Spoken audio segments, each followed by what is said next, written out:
Today I'm joined by Stacey Ellertson. Stacey's one of our seasoned therapists. I invited Stacey to join me today because I thought you might find his perspective on anxiety disorder, therapy, and recovery interesting.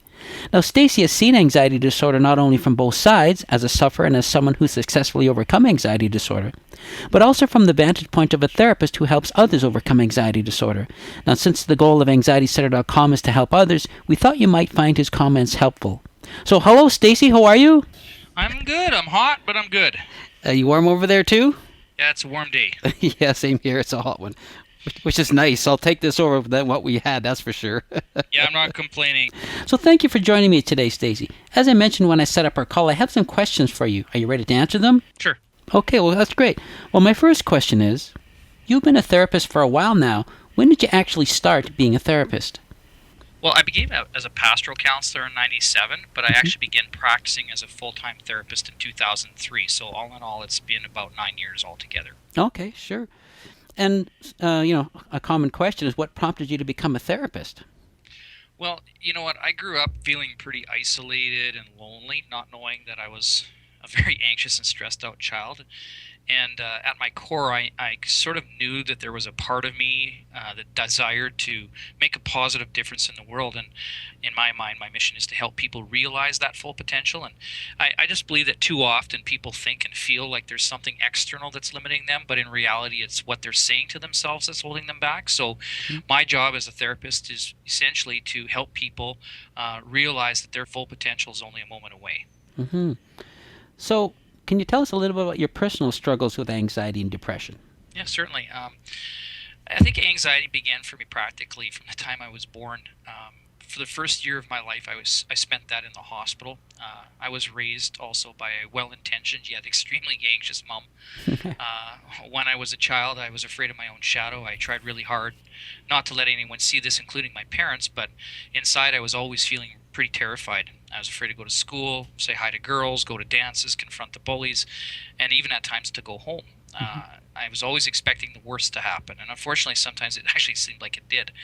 I tried to cope through sports and work as I got older, and I fueled myself with caffeine and cigarettes, but my lifestyle was terrible. I'd stay up all hours of the night, sleep most of the day, and my dream world seemed to be more real than reality because it was the only time that I felt like I could actually escape from everything, and the only time that I actually felt like I had control, because I actually could dream in color and sound, and I could manipulate my dreams, which was kind of fun. But eventually even the sleeping wasn't enough, and I became suicidal. I remember quite vividly the butcher knife that I held to my heart when I was about 20. I had at that point felt like the anxiety was stalking me, and ironically the knife I was holding to my chest had the word hunter emblazed in silver on its handle. And today I still have no idea where that knife disappeared to, but thankfully I never actually attempted suicide, but I was serious about ending my life.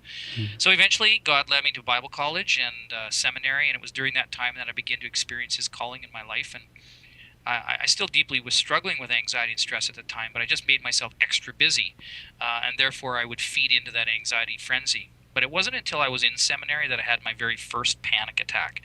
I was just sitting on the couch doing research for a paper when I began to experience extremely frightening symptoms. My heart rate increased, my breathing became fast and shallow, I felt numb all over, I felt pressure on my chest and head. But most disturbing of all for me was this weird coppery taste that my mouth exuded, and as it became instantly dry.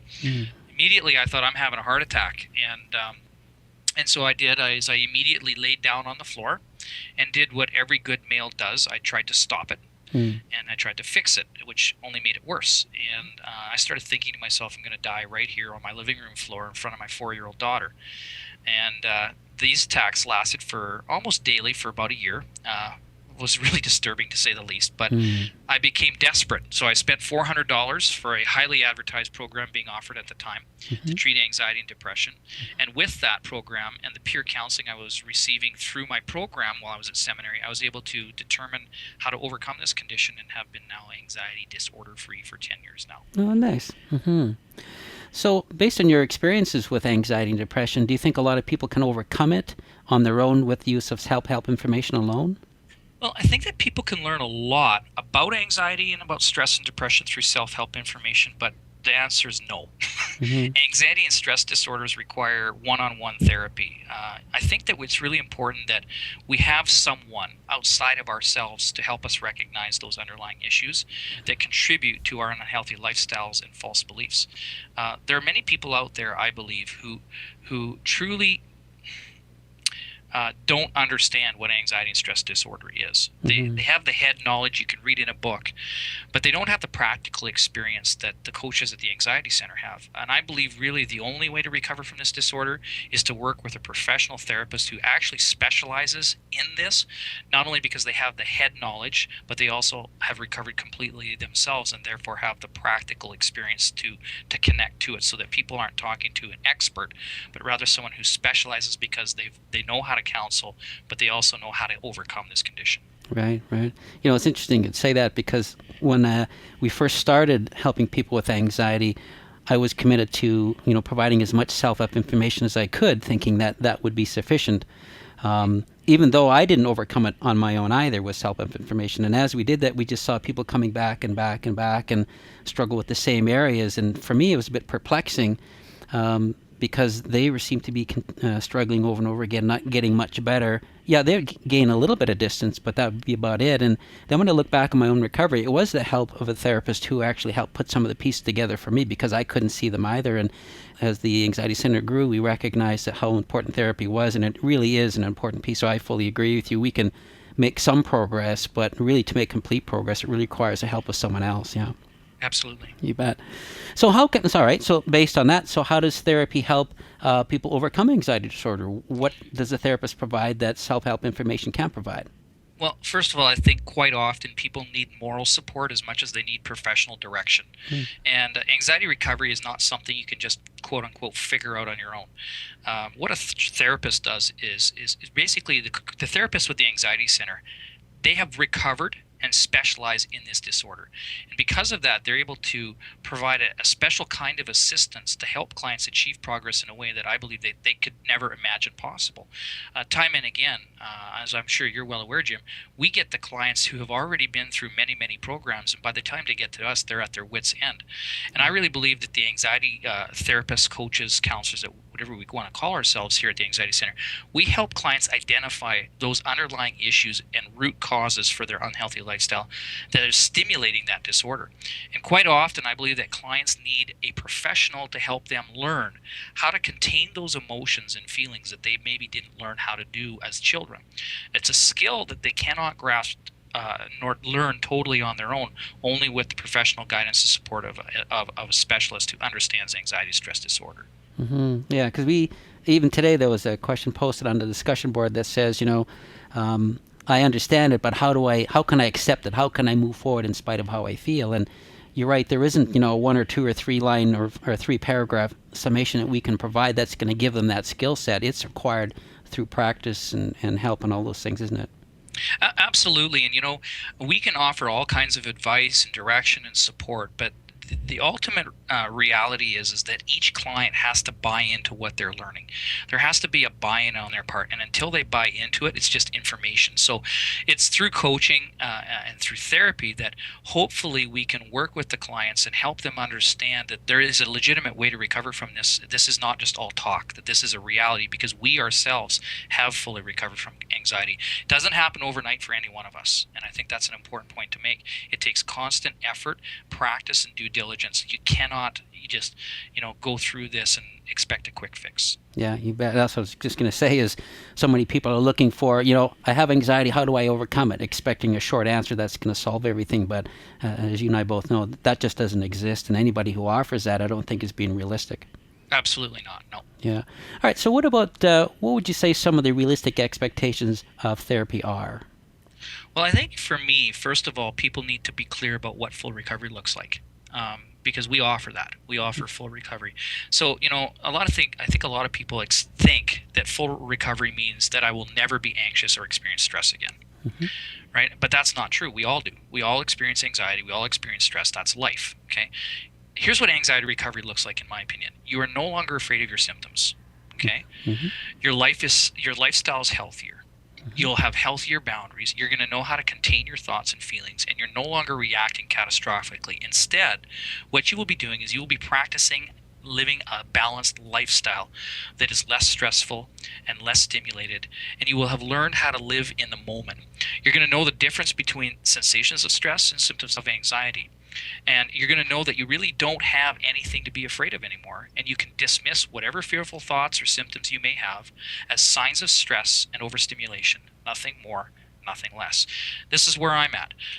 Doesn't mean that I still don't have sensations of stress. Doesn't mean that I don't still get anxious and I still don't experience stress, because that's life. But you know what? I'm not scared of it anymore. And the other thing that I believe is important to component is that anxiety disorder recovery means no more panic attacks. Because if you are practicing a healthy, balanced lifestyle, you won't have panic attacks. Now, you may still be tempted to get afraid, but you know how to respond to it in a way that you never did before. I haven't had a panic attack in 10 years. If I don't take care of myself, if I eat a lot of raw sugar and I skip meals and I start going back to some of those old behaviors, guess what? Those panic attacks want to come. But even then, I'm able to stop them. But I also recognize it as signs of stress, and I need to get back to taking care of myself. So I think those are some realistic expectations about therapy. We don't need – I think it's wrong to think that we will never have anxiety or stress again. That's just part of life, but we're going to be better managers of it. Yeah, I certainly agree. And that's why we talk about returning to normal health. I mean, we do and we don't in some respect. We return to normal health, whereas everybody experiences anxiety and stress. It's just that those who don't struggle with anxiety disorder have learned to manage it. Right. So that it's not overpowering, and you're right that they're not afraid of it. But we actually get better because then we learn healthy behaviors, so our lifestyle takes on a healthier tone. So I agree, yeah. Yeah, and I think the other thing I can point out too is that anxiety recovery is where you are now living a more intentional lifestyle. Whereas before you're just sort of bouncing around and going through the motions and trying to figure out what's going on. Now you have a choice. You can actually live a more intentional lifestyle where you're intentionally choosing to live a healthier, more balanced life. I agree, yeah, you bet, yeah. So rather than living on autopilot, we're more deliberate about what we do. Absolutely, yeah. And that's a cool thing, because if you think about it, anxiety, the biggest fear of anxiety is that we're out of control, right? Right. So but when you have anxiety recovery and you have that kind of mindset, you have more control than you ever thought you possible. Absolutely, I agree. The therapy is great and everything, but you know that there's a cost attached to it and a commitment, and not everybody's going to follow through to the end. So there are some people who take therapy for a while but then quit. So can short-term therapy be helpful, and what are the problems of quitting too soon? Well, I think short-term therapy can be helpful to a point, but in no way does it allow for full recovery to be realized. I repeatedly have clients who start feeling better when they understand the physical perspective of the condition, and then all of a sudden they start destimulating, they start taking care of themselves physically, and they're doing a really, really good job, and then all of a sudden they're like, you know what, you're awesome, Stacey, thanks for helping me, and then they stop. Right. Okay?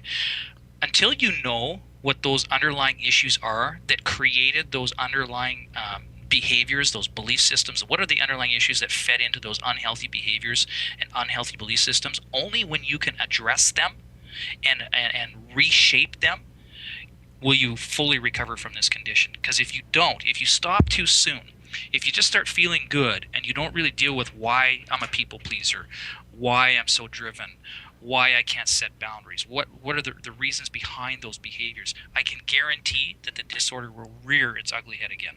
Right. Yeah, it's just a matter of time, isn't it? Just a matter of time, because those stress hormones will slowly start building up. I've had clients where, I say when I graduate them and they're like, they are ready, they're good. And then I'll say, okay, keep practicing the strategies that we've learned about and remember what we learned about these underlying issues, and don't go back to practicing the reason, the people pleasing. Stick with your boundaries, learn how to say no. These are just a few examples. And what happens is sometimes is they start going back and practicing some of the old behaviors again, and then they start becoming symptomatic again, and then they call me back and they're like, it's not over. And I'm like, well, let's talk about what you've been doing.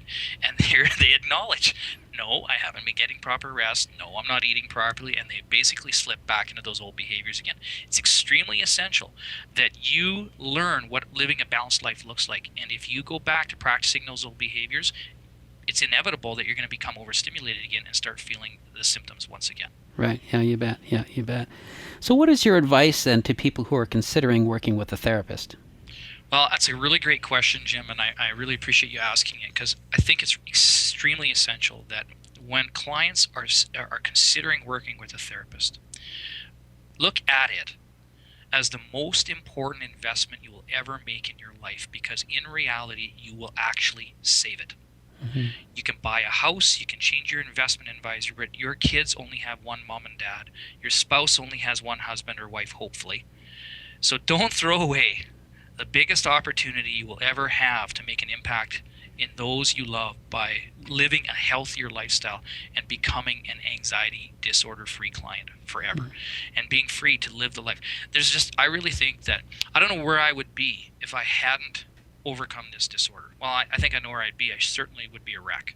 Yeah. So I just, people kind of look at this and they go, wow, that's expensive. But I'm going to be honest, if people look at the costs that are investment in recovery through the Anxiety Center, they're getting way more bang for their buck than they could ever dream possible. You can go to a $400 psychiatrist, and I guarantee you're not going to get the same service you're going to get from the Anxiety Center. Right, right. You know, it's interesting you'd say that, because when I look back, I mean, I haven't had anxiety disorder for over 20 some odd years now, and if I wouldn't have got the help at that time, my life would have just stalled right there. I mean, I was barely functioning, couldn't go to work, you know. I would never have made any of the choices I've made to get to where I am today. And so, when you look at the cost of living a happy, successful, and fulfilled life, it's really minimal in terms of getting therapy, as it is, as you're right, if we just stay stuck. I mean, look at all the other, the cost-benefit analysis, for example. Cost of getting therapy, it's kind of an upfront hit as you're going through that. It's an expense that you're not able to buy a TV with or whatever. But if you don't put that money there, and if you struggle for the rest of your life, there's accelerating in a company, there's career, there's relationships, there's family. All of those suffer to great degrees that you never get back ever. So the cost is actually, in comparison, is quite small, and the lasting benefits are quite enormous. So, I mean, I'm certainly, as you know, an advocate of it just because of the change I've seen in my own life. And when I look back to where I was in my depths of my struggle, it was pitiful. I had a pitiful existence. I was barely functioning. And, when I look at what I've accomplished over the last 20 years, the freedom and the fun and all those other things, it's just like night and day. So, I certainly understand what you're saying. Well, and bottom line, Jim, had you not recovered, there'd be no Anxiety Center. That's right. So, because of your investment in your own life, what you and Marilyn have done, you have opened the door to creating the Anxiety Center through God's help and guidance. And now we have there's 10 of us, 10 or 11 coaches now working full time. We now have a new natural nutritionist, or which is absolutely amazing, because nutrition is huge. And had you not done that, we would not be where we're at today. And I think that you and Marilyn and each one of us with the Anxiety Center is evidence of the investment of therapy in our lives. Oh, thank you for saying that. Just as you were talking, I was thinking, back then we purchased a large screen TV that cost more than my therapy did, and we threw that out years ago. You mean you could actually lift it? No, it took a bunch of us to lift it and throw it out. But I'm just thinking of the comparison: 20 or so years of living a really, really fulfilling life versus a TV that would last you 10 years and you throw out. Right, and then if you're really anxious, you couldn't watch it anyway. That's right. Yeah, you'd have to really watch what you were watching. Nothing could be high drama. That's for sure. Yeah. Exactly. Well, I know we both live similar ways. We've seen the differences between before we struggled and after our successes. And one thing I do want to say is that one thing I love about our coaches, and including yourself, is that you are passionate about helping people because you've been there.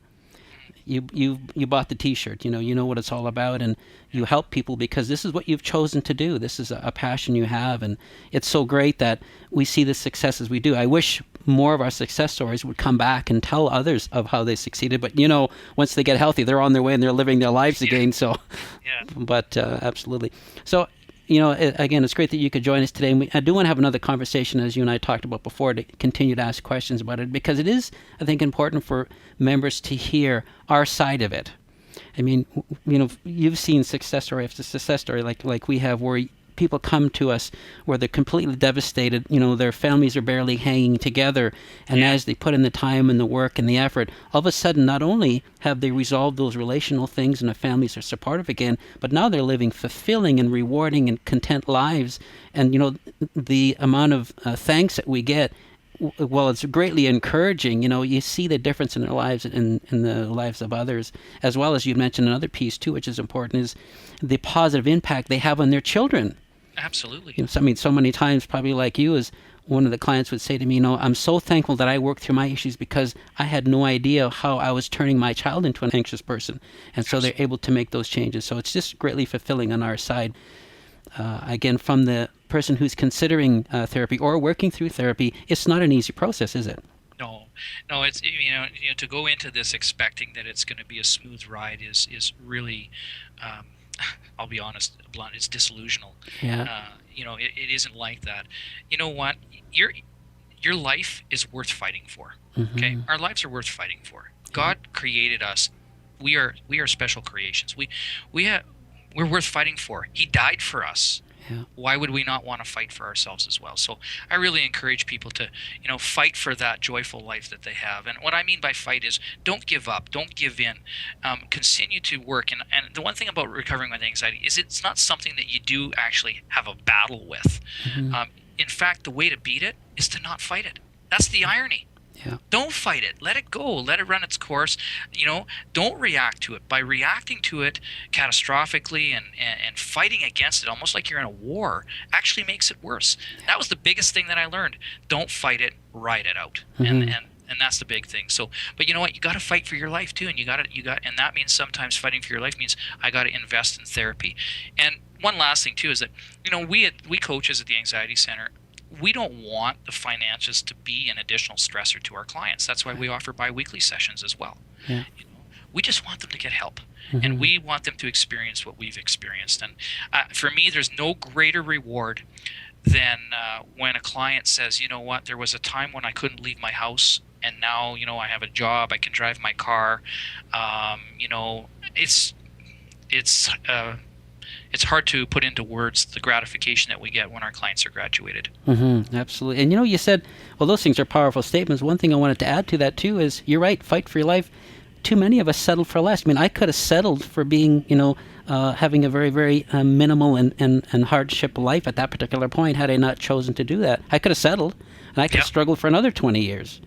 Yeah. But you're right, it's so important for us to fight for that because life can be so much better. And the other thing, too, is we had a question the other day on the board that said, if it's God will that I struggle. Well, God doesn't want us to struggle with anxiety. No way. That's a choice we make, isn't it? Right, absolutely. Yeah. God wants us to live a joyful life. Mm-hmm. I mean, he and like I said before, I really believe that the reason a lot of us can't live a joyful life is because of what we tell ourselves, what we say to ourselves about things. It's not what God is doing to us or what God is saying to us. It's about what we're saying to ourselves. So we have to learn how to talk to ourselves and treat ourselves, more kindly. And frankly, we need to just stop being so hard on who we are and trust that, I read a book here the other day, and I'd like to maybe say this. There's a really great book out there, and it's called Grace Walk by Steve McVey, and he talks a lot in here at one point about that. He says that we need to live our lives like butterflies. He says, but the problem is we think like we're caterpillars.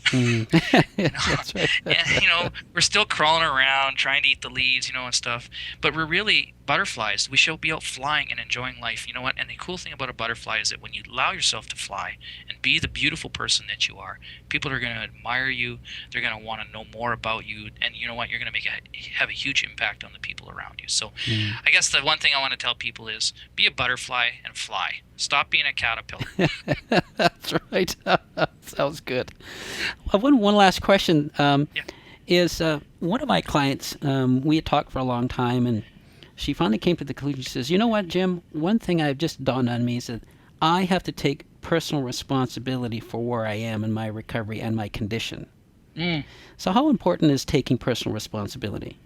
Well, I think you're touching on kind of what I said before, is that each client has to have a personal buy-in. Do you know what I mean? Yeah. It doesn't matter what I tell them or what we tell them or what we teach them. If you don't buy into it and take ownership over your own recovery, then what you're really doing is you're trying to put the onus on your coach. And, I really believe, that I'm not the expert. Okay, yeah, I'm specialized in this because of my experience and training. But you know what? The reality is none of us are experts. Okay? And now what do I mean by that is this, that more often than not, clients expect their therapist to have all the answers and fix them. Okay, but clients don't need to be fixed because they're not broken. Okay, yes, they're generally stuck, and it's our role to collaboratively unstick them. But it's impossible to be the expert because I don't literally experience what they're experiencing. Mm-hmm. They know their own life, so that makes it them the expert, not me. And besides, I want the client to take all the credit for their recovery. Mm. We're here to walk alongside our clients, help them achieve their goals, which is to become anxiety disorder free. But we can't do it for them. They have to do this for themselves. And that's what I think your client was touching on.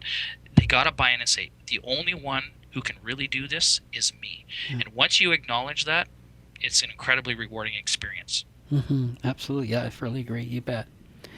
Well, Stacey, again, I wanted to thank you so much for taking the time today to have this conversation. I'm sure others are going to value it as I did. It's great to chat with you that way. And we are going to be connecting again soon and have follow-up conversations. And so, again, I just wanted to thank you for taking that time and sharing this information with our members. Well, absolutely. It's not a problem. And I'd like to encourage, members out there, if they have questions for me specifically, to, I'm not sure how you would have them forward them to you, Jim, but they probably, through the website, they can forward questions or emails. I'm sure you'll provide an avenue for that. But they may have questions for us, and I'm open to any questions they have. That doesn't mean I have all the answers, but we'll do our best to try and find some. Sure. Okay. Sounds good. So then, Stacey, if they had questions, they could leave them for you at the discussion forum? Absolutely, yeah. Please, that would be great, and I'll check that, at least weekly. I'll go in there and check it out every day. I wish I could check it every day, but I'd probably end up spending too much time on there, to be honest with you. That's right. Yeah, there's a lot of questions that come at you, bet. Again, thanks so much for your time, Stacey. Greatly appreciate chatting with you, and I look forward to talking soon. Absolutely. Thank you. Take care. Thanks, Tim. All right, bye-bye. Bye-bye.